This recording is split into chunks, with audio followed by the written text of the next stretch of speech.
Bonjour à tous, c'est Emmanuelle de Yam Yoga. Dans cette vidéo, je vous propose de découvrir les kriyas, des techniques yogiques de détox.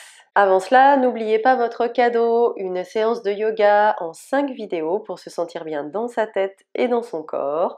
Pour cela, il vous suffit de cliquer sur le lien dans la description juste en dessous de cette vidéo. Les kriyas sont des techniques yogiques de nettoyage pour purifier le corps et l'esprit en se débarrassant des toxines physiques et mentales. Ils font partie du Hatha Yoga au même titre que les asanas, le pranayama et la méditation. Ils favorisent la santé physique et la libre circulation des énergies. Les kriyas sont regroupés en 6 catégories. Dhoti, nettoyage de l'estomac. Vasti, lavement du côlon. Neti, nettoyage des narines. Trataka, purification des yeux. Naoli, brassage abdominal. Kapalabhati, respiration détoxifiante. Je vous encourage à essayer les quelques kriyas que je pratique et que je vous décris dans cette vidéo. Ces pratiques m'ont été enseignées par ma professeure de yoga, Shilpa Gatalia. Je parlerai brièvement d'autres kriyas que je ne pratique pas dans cette vidéo pour votre information. Si vous étiez tenté par un ou plusieurs d'entre eux, je vous conseille vivement de vous rapprocher d'un professeur qui les pratique. Commençons par Dhoti, les nettoyages de l'estomac. Il s'agit principalement de nettoyer l'estomac, mais aussi l'œsophage et la bouche. Agnisara, la contraction et le relâchement des muscles abdominaux, fait partie des Dhoti.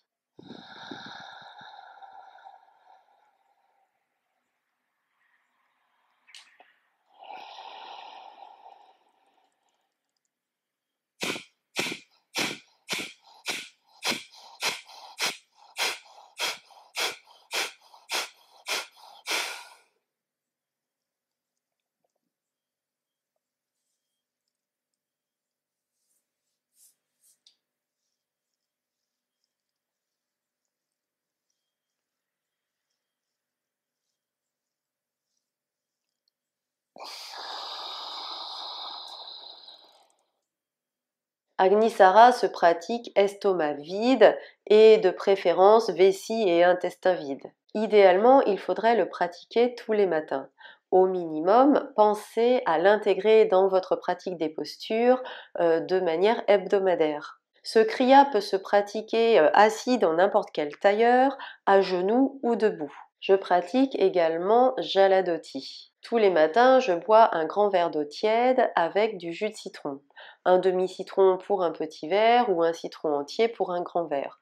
Vous pouvez aussi, si vous n'avez pas de citron sous la main, avoir toujours du jus de citron pur, de préférence bio. Donc là, voilà, j'ai un exemple. J'ai toujours ça dans le frigo au cas où je n'ai pas de citron frais. Alors, je vous donne quelques recommandations. N'utilisez pas de l'eau bouillante comme pour la préparation du thé parce que cela tuerait la vitamine C du citron. La température idéale étant la température du corps, 37 degrés. J'utilise une paille pour ne pas fragiliser l'émail des dents. Une paille en métal pour éviter de rajouter du plastique dans ma poubelle de tri. Vous pouvez en trouver facilement sur internet. Rajoutez également quelques zestes de citron en cure de quelques jours. Selon la médecine ayurvédique, qui est la médecine traditionnelle indienne, boire un citron pressé dans de l'eau tiède tous les matins purifierait l'œsophage et le système digestif en les débarrassant des impuretés. Dantadoti et Jivadoti. Les toxines sont évacuées de l'estomac pendant la nuit et se retrouvent dans la bouche et particulièrement sur la langue. Dantadoti, c'est le brossage des dents et des gencives chaque matin, avec de la terre selon la tradition. Mais cela marche très très bien avec une brosse à dents et du dentifrice, donc on va dire que c'est un kriya que tout le monde fait aujourd'hui. Jivadoti, c'est le lavage de la langue avec un gratte-langue, une cuillère ou les doigts. Je ne pratique pas Jivadhoti, mais je purifie ma bouche tous les matins pendant environ 10 minutes avec un bain d'huile de coco. J'utilise de l'huile vierge de noix de coco bio que j'ai trouvé dans une coopérative bio près de chez moi. Je suis sûre que vous pouvez trouver aussi également près de chez vous. Donc l'hiver, elle se présente sous forme solide.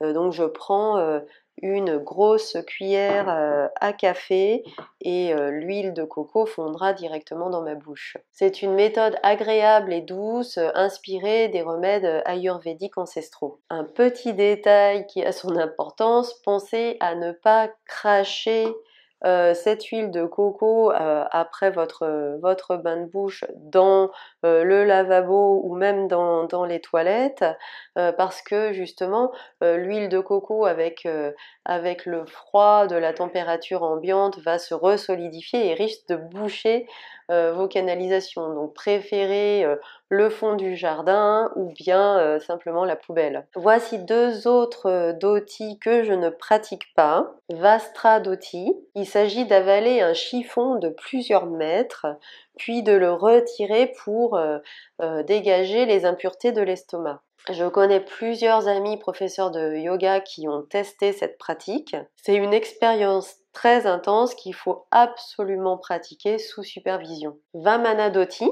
Une fois par semaine, il s'agit d'avaler 1 à 2 litres d'eau salée, puis de se faire vomir en touchant la racine de la langue avec l'index et le majeur. Alors personnellement, je suis pas du tout prête pour cette pratique. Passons au deuxième kriya, Vasti, le lavement du côlon. En yoga, on dit que le côlon est notre deuxième cerveau, donc on le bichonne. Vasti, c'est tout simplement un lavement. Alors aujourd'hui, vous pouvez faire ça dans des centres spécialisés. Pour la petite histoire, le Vasti traditionnel se pratiquait une fois par mois, accroupi dans l'eau jusqu'à la taille, avec un petit tuyau dans l'anus. En contractant et dilatant le sphincter, on faisait remonter l'eau dans le côlon, puis on la gardait un peu et on la brassait en pratiquant Uddiyana Bandha, Agnisara et Naoli, des pratiques dont je vous parle dans cette vidéo. Je ne suis pas prête non plus pour cette pratique. Je ne pratique pas Vasti, le lavement du côlon, ni Vastradoti, l'avalement du chiffon, ni Vanamadoti, le fait de se faire vomir après avoir ingurgité de l'eau salée. Je préfère opter pour une pratique moins régulière et moins intrusive pour nettoyer mon estomac et mon côlon. Une fois par an, à chaque changement de saison, au début du printemps et au début de l'automne, je fais une monodiète de pommes pendant 3 jours. Je nettoie mon côlon, mon foie et ma vésicule biliaire à la fin du 2e jour en avalant un grand verre d'eau avec du sulfate de magnésium. Le but n'est pas de mincir mais de purifier l'organisme. C'est une cure détox qui régénère le système digestif et non pas un régime. Vous pouvez remplacer les pommes par du raisin, du jus de légumes ou du riz complet. À vous de choisir. Après ces 3 jours, je me sens purifiée et énergisée. Puis j'enchaîne avec un régime végétarien pendant 12 jours. C'est une formule qui marche très bien pour moi, donc je vous la partage, même si ce n'est pas exactement une pratique yogique ou ayurvédique. Passons au 3e groupe de kriyas, les neti, nettoyage des narines. Je vous ai fait la démonstration de Jala Neti, le nettoyage du nez avec de l'eau, à travers la pratique 1 sur cette chaîne. Il s'agit de faire couler de l'eau tiède et légèrement salée d'une narine à l'autre. J'utilise un pot à neti que vous pouvez facilement acquérir sur internet, que je remplis d'eau tiède et légèrement salée. Cette pratique combat les effets de la pollution et de la poussière et aide beaucoup à combattre les rhumes, rhinites et sinusites. Personnellement, je pratique Jalaneti tous les matins. Sutraneti, c'est une variation un peu plus intrusive de Jalaneti.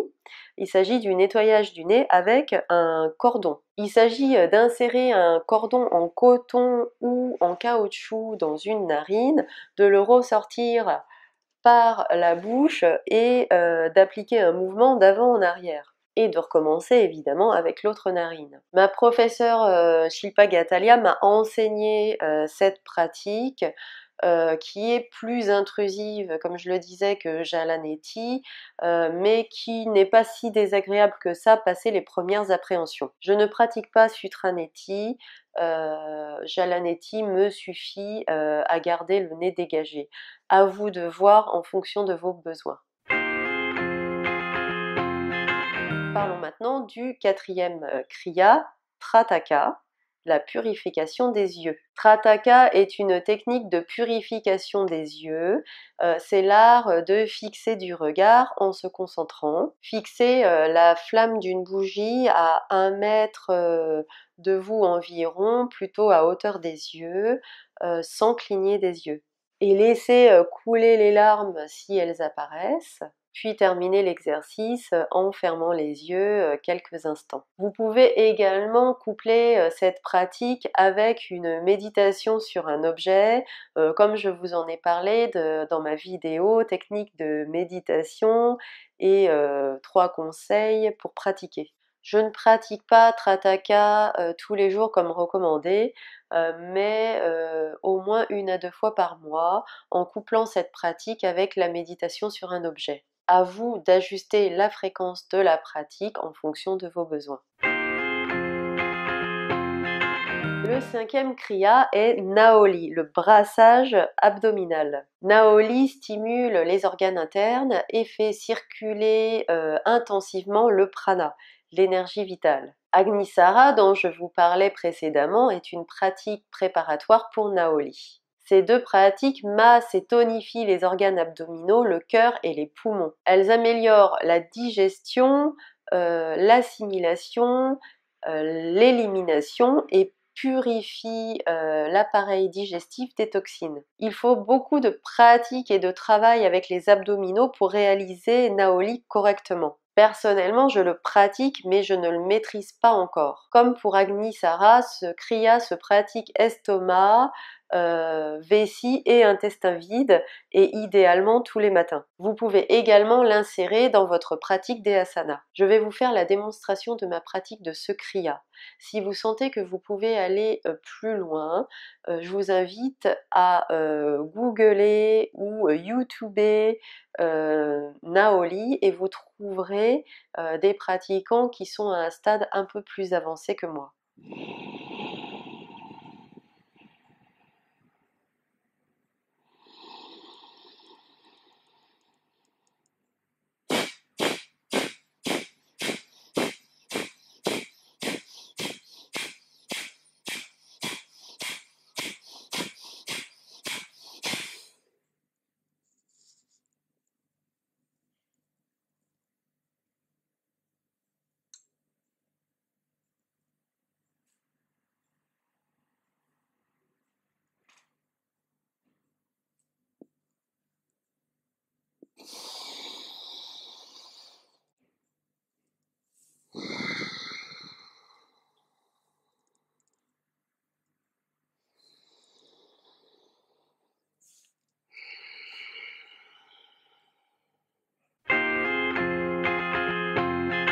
Le 6e kriya est Kapalabhati, la respiration détoxifiante.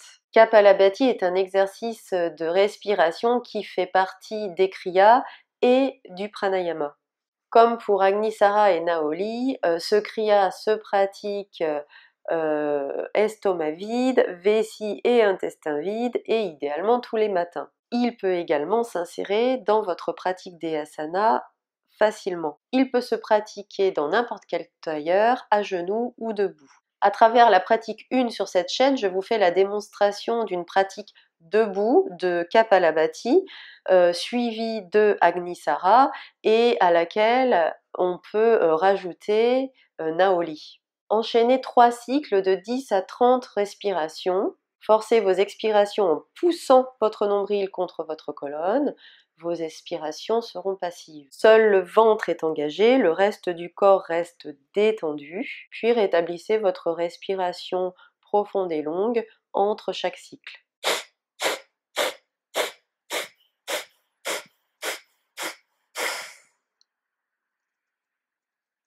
Kapalabhati peut aussi se pratiquer dans certaines postures, comme les torsions assises par exemple. Cela aide à aller plus loin dans les postures en relâchant le ventre.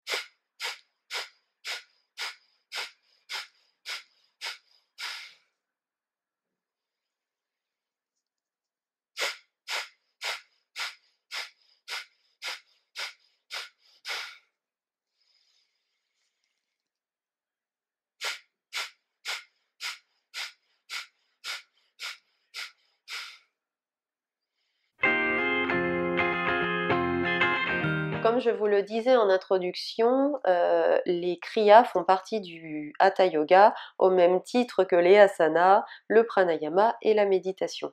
Ils vous permettront d'enrichir votre pratique du yoga et vous aideront sur le tapis et dans votre quotidien. Je vous conseille donc de les intégrer dans votre pratique quotidienne ou hebdomadaire, même si vous débutez le yoga. Vous pouvez retrouver l'article à l'origine de cette vidéo sur mon blog yamyoga.fr. Je vous mets le lien dans la description de cette vidéo. Si cette vidéo vous a intéressé, mettez-moi un petit pouce j'aime et n'hésitez pas à laisser vos commentaires juste en dessous. Et abonnez-vous à ma chaîne, j'y mets des articles en vidéo comme celui-ci ou des pratiques chaque semaine. Je vous dis donc à très bientôt. Namasté.